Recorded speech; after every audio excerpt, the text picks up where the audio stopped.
అప్పుడు ఆ కాలేజీలో నుంచి చెప్తే వాళ్ళు ఏమన్నారంటే నువ్వు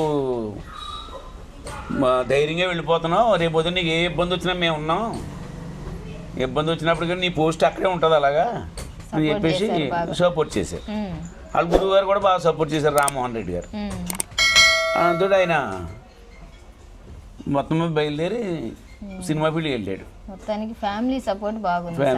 ఫ్యామిలీ సపోర్ట్ ఎప్పుడూ ఉంది ఆయనకి. నాన్నగారు అయితే ఇంకా బాగా ఎవరిని ఆయన నా ప్రకారం నటన ఎవరిని అనలేదు. నాన్నగారు మా ఇష్టాన్ని గౌరవించారు. నాన్నగారు ఏం చేసేవారు? నాన్నగారు రైస్ వ్యాపారం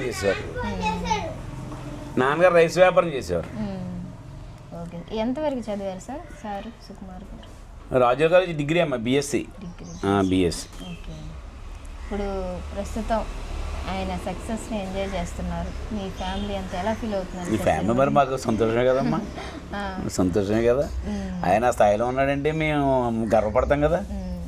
అంటే ప్రస్తుతం బ్యాక్గ్రౌండ్ అసలు ఏమన్నా ఉంది అసలు సార్ సినిమాల్లోకి రావడానికి, అందుకోవడానికి?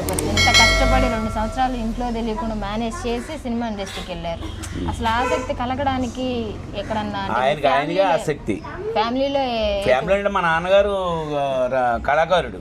అది సార్, మా నాన్నగారు కళాకారుడు, నాటకాలు అయ్యి వేసేవారు. మాకంటూ మా నాన్నగారికి ఒక బ్యాక్గ్రౌండ్ ఉంది.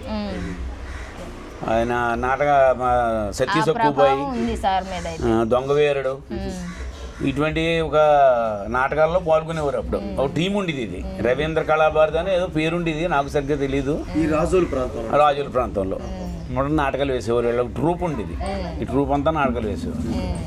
మరి దాన్ని బట్టి ఆయనకు ఆ జీన్స్ వచ్చినాయేమో, ఆయన అందులో ఇంట్రెస్ట్.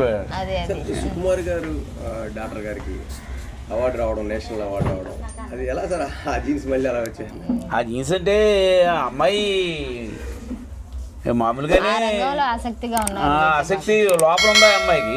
ఆ అమ్మాయి లోపల ఉండడం వల్ల ఒక డైరెక్టర్, లేడీ డైరెక్టర్ అనుకుంటా ఆవిడ అమ్మాయి కావాలని సుకుమార్ గారు మిస్సెస్ని అడిగింది.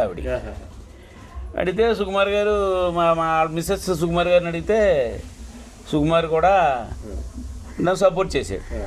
సపోర్ట్ చేస్తే గాంధీదత్త చెట్టు అని సినిమా తీశారు ఆ అమ్మాయితో. అది అటు గాంధీ నేషనల్ అవార్డుకి వెళ్ళింది, నేషనల్ అవార్డు వచ్చింది అమ్మాయికి. అది ఆనందమే కదా, ఫ్యామిలీకి అంతా ఆనందమే కదా. అది అంటే డాడీ లాగానే జీనియస్, బాగా జీనియస్. సుకుమార్ గారు లాగానే జీనియస్ బాగా.